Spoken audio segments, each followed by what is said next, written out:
The Battle of Agincourt remains one of the most legendary confrontations in medieval history, not simply because of the military victory itself, but because of how an exhausted, outnumbered, and disease-stricken English army under King Henry V of England overcame overwhelming odds to crush the might of the French nobility. Taking place on October 25, 1415, during the Hundred Years' War, this battle became immortalized as a clash of courage, strategy, fate, and brutality, remembered for its lopsided outcome in which English archers and dismounted men-at-arms brought France's most prestigious knights to ruin. To understand Agincourt, one must first picture the background of the Hundred Years' War, the condition of Henry's army before the battle, the French response, the terrain, the weather, and finally the desperate combat itself, which transformed this encounter into one of the most enduring symbols of English resilience.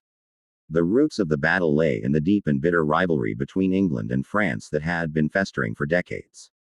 The Hundred Years' War, stretching from 1337 to 1453, was not a single conflict but a series of wars over claims to the French throne, land, and dominance in Western Europe.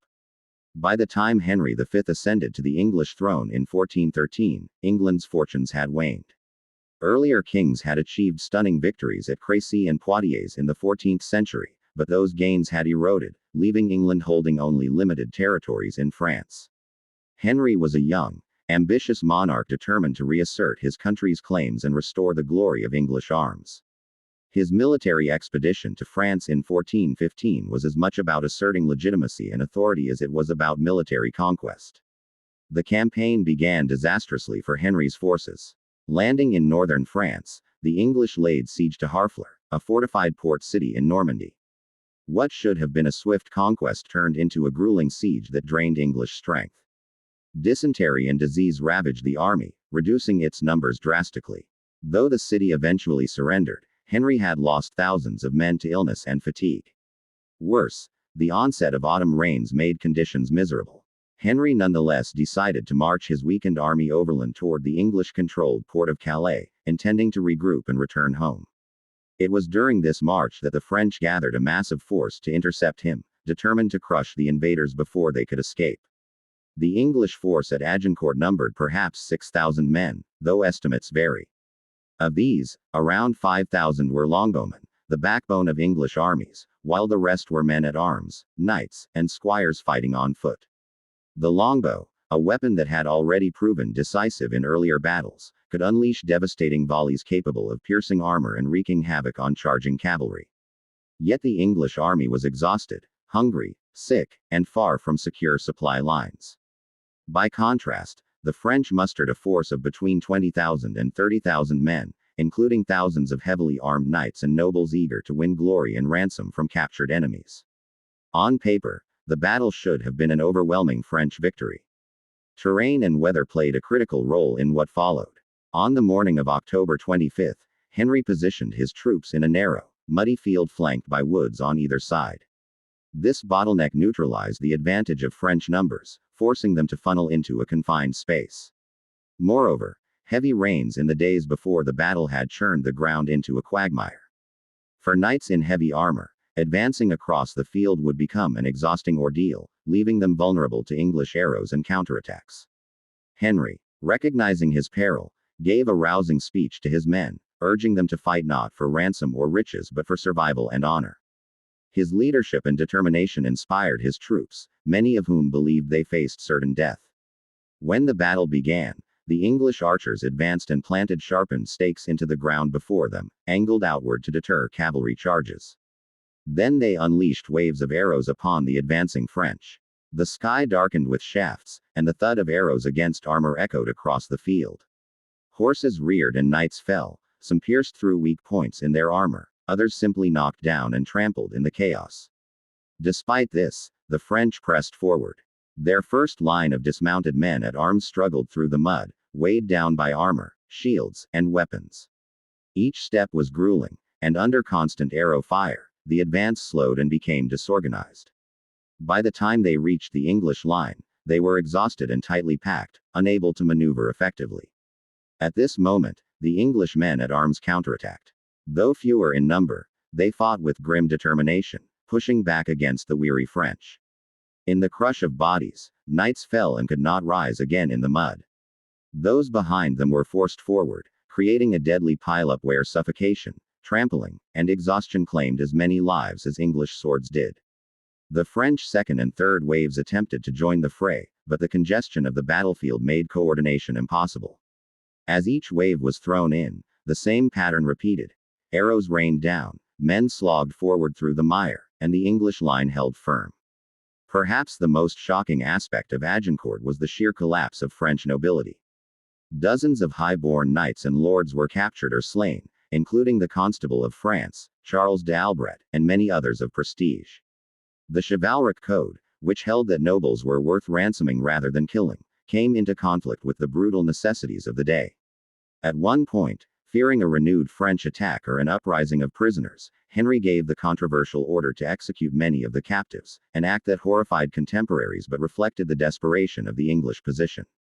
This moment underscored the ruthless reality of medieval warfare, where survival outweighed ideals of honor. By the battle's end, the French suffered catastrophic losses. Estimates suggest between 6,000 and 10,000 French were killed, including many of the kingdom's finest knights. The English lost perhaps only a few hundred.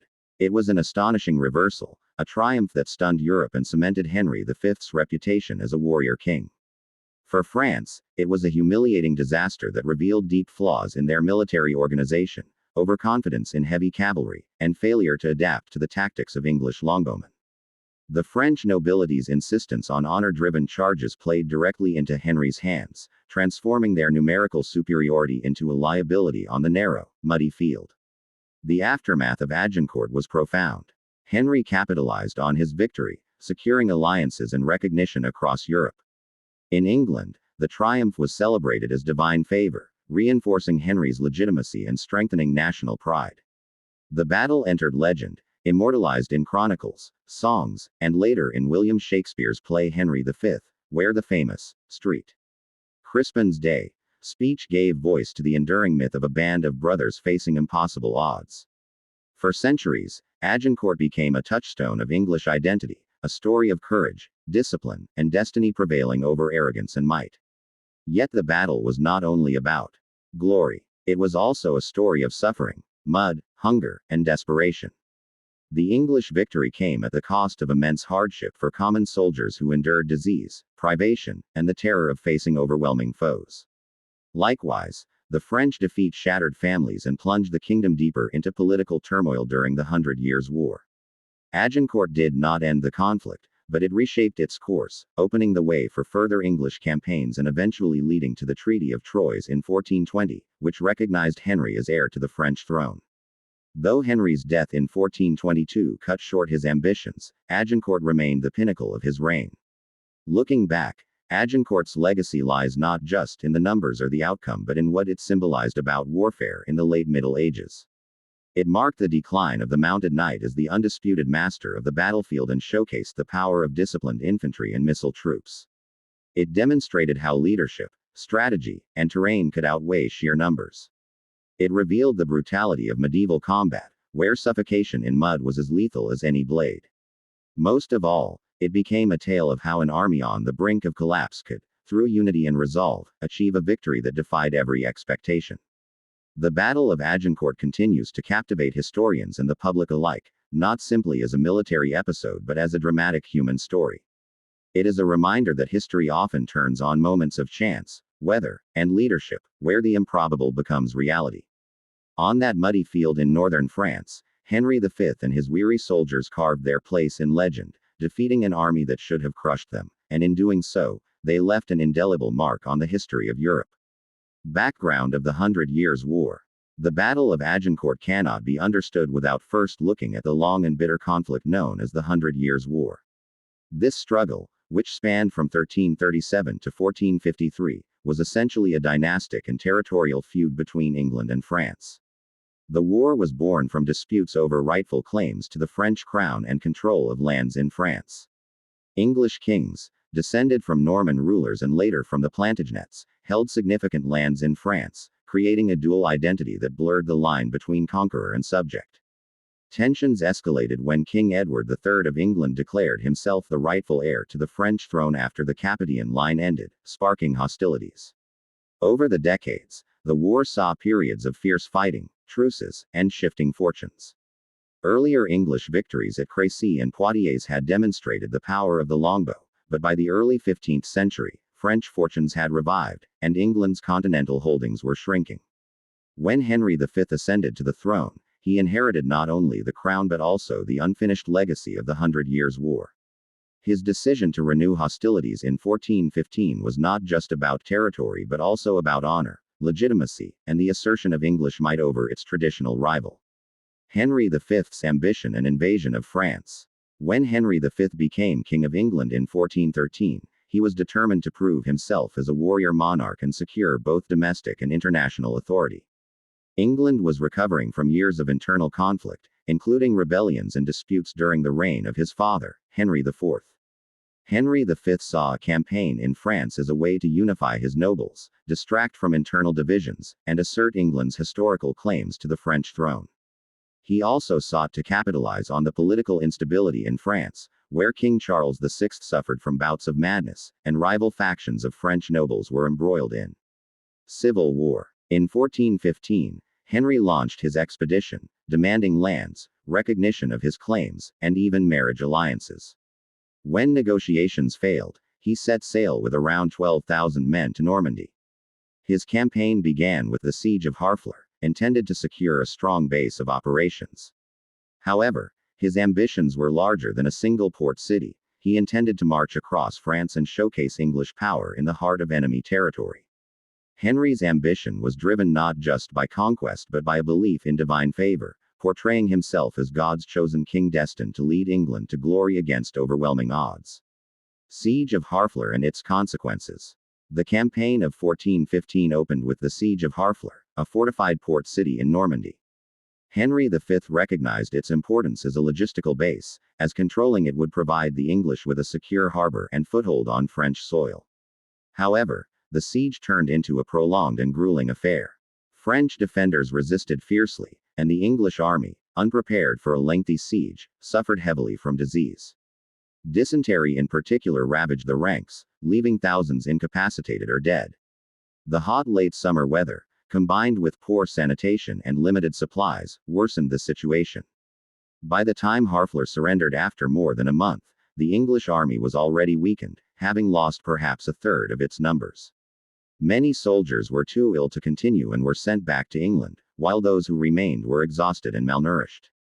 Henry had intended to press deeper into France, but the siege had drained his resources and left him vulnerable. Rather than abandon the campaign entirely, Henry decided on a daring march toward the English-controlled port of Calais. This decision would set the stage for his confrontation with the French army at Agincourt, transforming a weakened retreat into an encounter that became legendary. The march toward Calais. After the costly siege of Harfleur, Henry V knew his weakened army could not launch a major offensive. Instead, he decided to march his men northward across Normandy toward the English stronghold of Calais, from where they could return home safely. This march was perilous. The English army numbered perhaps 6,000, and they were sick, hungry, and exhausted. The autumn rains turned roads into mud, slowing their progress. The French, aware of Henry's vulnerable position, mobilized a massive force to intercept him. The march became a tense race against time, with the English trudging through hostile territory, harassed by local forces and shadowed by French cavalry scouts. Henry kept strict discipline among his men, forbidding looting to maintain good order and prevent uprisings from the local population. Despite his efforts, morale was low, and many soldiers expected annihilation once the French army finally blocked their path. When the French forces moved ahead and positioned themselves to cut off Henry's route near the village of Agincourt, the English king faced a choice: surrender, negotiate, or fight. True to his character and ambition, Henry chose battle, preparing to face overwhelming odds on ground that he hoped would favor his small, disciplined army. French numerical superiority. The most daunting challenge facing Henry V at Agincourt was the sheer size of the French army. Estimates vary, but historians generally agree that the French fielded between 20,000 and 30,000 men, while Henry had no more than 6,000. The French army included thousands of heavily armed knights and men-at-arms, both mounted and on foot, as well as crossbowmen and infantry. Their numerical superiority was immense, and under normal conditions, such an advantage should have guaranteed victory. Confidence among the French nobility was high, with many lords competing for positions of honor in the vanguard, eager to capture the English king or his nobles for ransom. This overconfidence, however, would prove disastrous. The French believed their sheer weight of numbers and the superiority of their heavily armored cavalry would crush Henry's tired archers and soldiers. Yet, such numbers also created problems of coordination and space, especially on the narrow field at Agincourt. Their eagerness to engage the English head-on, without fully considering the terrain and weather, transformed their greatest strength into a liability. The French superiority in numbers became meaningless once the battle began, as overcrowding, disorganization, and poor leadership undermined their advantage and turned the clash into a catastrophe. Composition of Henry's army. Henry V's army at Agincourt was small but highly disciplined and strategically composed. Out of roughly 6,000 men, the vast majority, about 5,000, were longbowmen, while the rest were men-at-arms, knights, and squires who fought on foot. The longbowmen were the backbone of English military power. Drawn largely from the yeoman class, these archers were skilled with the powerful longbow, a weapon capable of shooting arrows more than 200 yards with enough force to penetrate armor at close range. Each archer could unleash up to a dozen arrows per minute, creating deadly storms of missiles that disrupted cavalry and infantry alike. To protect themselves, the archers carried stakes that could be driven into the ground, forming defensive barriers against charging horses. The men-at-arms, though fewer in number, provided the core of the fighting line, wielding swords, axes, and polearms in brutal close combat. What the English army lacked in numbers, it made up for in cohesion, discipline, and experience. Many soldiers were veterans of earlier campaigns and were accustomed to fighting under harsh conditions. Despite hunger, exhaustion, and sickness, Henry's army maintained order and confidence in their king's leadership, ready to stand together against overwhelming odds. Terrain and weather at Agincourt. The battlefield at Agincourt was as decisive a factor as the soldiers themselves. The English army took position in a narrow strip of land between two dense woodlands. This natural bottleneck severely restricted the French ability to deploy their larger numbers effectively, forcing them to funnel into a confined space. To make matters worse, heavy autumn rains in the days before the battle had turned the plowed fields into deep mud. For French knights and men-at-arms, weighed down by armor and equipment, advancing across this quagmire was exhausting and slow. Horses became bogged down, and men struggled to lift their feet from the sucking mud. Henry recognized this advantage and deliberately positioned his army to maximize it. His longbowmen stood on the flanks, with sharpened stakes driven into the ground to deter cavalry, while his men-at-arms held the center. The mud not only slowed the French advance but also compounded the devastating effect of English arrows, as men fell and were trampled by those behind them. Terrain and weather turned the French strength into weakness, creating deadly choke points where the press of bodies, exhaustion, and suffocation would prove as lethal as swords or arrows. Agincourt's battlefield became a trap. Henry V's leadership and speech. On the morning of October 25, 1415, St. Crispin's Day, Henry V faced a moment of supreme crisis. His army was outnumbered at least 3-1, sick, hungry, and facing annihilation. Yet Henry's leadership transformed despair into determination. Chroniclers record that he gave a stirring speech, reminding his men that they fought not for riches but for survival and honor. He appealed to their sense of brotherhood, declaring that those who fought with him would be remembered forever. Henry also emphasized the divine will, portraying the battle as a test ordained by God, with victory a sign of his favor. Beyond words, Henry led by example. He fought on foot among his men rather than from horseback, sharing their risks and hardships. His presence inspired confidence, showing that he would stand or fall with them. Unlike the divided and quarrelsome French leadership, Henry maintained strict discipline, keeping his troops focused and united. His calm resolve, charisma, and ability to frame the battle as a holy cause transformed the morale of his weary soldiers. Leadership, as much as strategy or weapons, became the decisive factor in forging an army ready to resist overwhelming odds and achieve a mortal victory. Deployment of English archers with stakes. A crucial part of Henry V's strategy at Agincourt was the deployment of his longbowmen. Understanding the threat posed by French cavalry, Henry ordered his archers to cut wooden stakes and drive them into the ground at an angle before their positions. These stakes formed deadly barriers against charging horses, preventing cavalry from sweeping into the English flanks. The archers were placed on either side of the main line of men-at-arms, creating wings that could pour devastating arrow fire into the advancing French. This setup meant that any French attack would be caught in a deadly crossfire. Once the French advance began, the archers unleashed waves of arrows, darkening the sky and raining steel-tipped shafts down on knights, horses, and infantry alike. The stakes ensured that cavalry could not scatter them, allowing the archers to fire with deadly precision. The combination of defensive stakes, disciplined volleys, and the mud that slowed French movement created a killing ground from which few attackers could escape. This tactical innovation was not new. It had been used at Crécy and Poitiers, but at Agincourt, it was executed with perfection, proving that preparation and discipline could defeat even the most fearsome cavalry charges. Opening volleys of the longbow.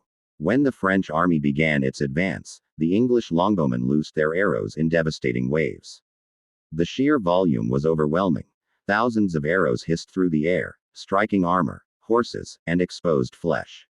While plate armor could resist arrows at long range, the sheer number of shafts meant that even small gaps in armor became deadly vulnerabilities.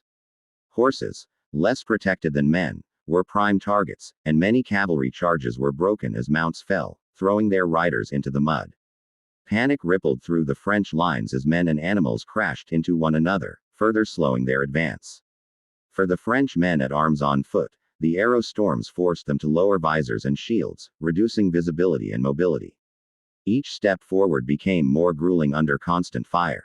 The psychological impact was immense, facing an unseen rain of death that never seemed to end. Even those who were not struck directly became exhausted and demoralized. The longbow volleys did not destroy the French army outright, but they disrupted and weakened it to such an extent that by the time French soldiers reached the English line, they were already fatigued, disorganized, and vulnerable to the waiting men-at-arms. Struggles of French men-at-arms in the mud. For the French men-at-arms advancing toward the English line, the battlefield itself became an enemy. The rain-soaked, freshly plowed field was churned into deep mud by thousands of feet and hooves. Knights and soldiers wearing heavy plate armor, weighing up to 60 pounds, found themselves bogged down with every step. The press of men behind forced the vanguard forward, giving them no choice but to stumble onward despite exhaustion. Many fell, tripped, or were knocked down by arrows or the crush of bodies, only to be trampled or suffocated in the mire. By the time the first ranks reached the English men-at-arms, they were breathless and exhausted, unable to fight effectively. The narrowness of the battlefield compounded the chaos. Packed shoulder to shoulder, the French could not swing their weapons freely, and those in the rear could do nothing but push forward. The English, meanwhile, were better rested, positioned on firmer ground, and able to exploit the congestion. The mud turned what should have been an unstoppable assault into a nightmare, where French knights drowned in filth, their armor dragging them under. The conditions turned the pride of France's nobility into a mass of struggling victims, unable to display the valor they prized. The French nobility's downfall. Agincourt was not merely a military defeat, it was a catastrophe for the French nobility. Many of the kingdom's most prestigious lords and knights were either killed or captured. Among the dead were Charles d'Albret, the Constable of France, as well as dukes, counts, and barons who formed the backbone of the French military elite. Their loss was not only a blow to morale but also a crippling drain on France's political and military leadership. Captured nobles were traditionally held for ransom, but Henry's army could not easily manage so many prisoners, leading to brutal decisions. The humiliation of such a crushing defeat weighed heavily on the French, who had entered the battle with supreme confidence. Their belief in chivalry, honor, and the invincibility of the mounted knight was shattered by English longbowmen and muddy fields. Many chroniclers later remarked on the arrogance of the French leaders, who squabbled over who would lead the vanguard and underestimated their enemy. This overconfidence and lack of discipline turned what could have been an overwhelming victory into a devastating rout. The destruction of so much of France's nobility in a single battle left scars that weakened the kingdom for years to come. Henry's order to kill prisoners. One of the most controversial moments at Agincourt was Henry V's decision to order the killing of many French prisoners. After the main French assaults were repelled, the English found themselves holding large numbers of captured nobles and men at arms. Traditionally, prisoners were valuable, as they could be ransomed for wealth and prestige. However, Henry faced a dire situation. The battle was not yet over, and French forces remained nearby. Rumors spread of a possible renewed attack, and Henry feared that the prisoners might rise up from within or overwhelm their guards.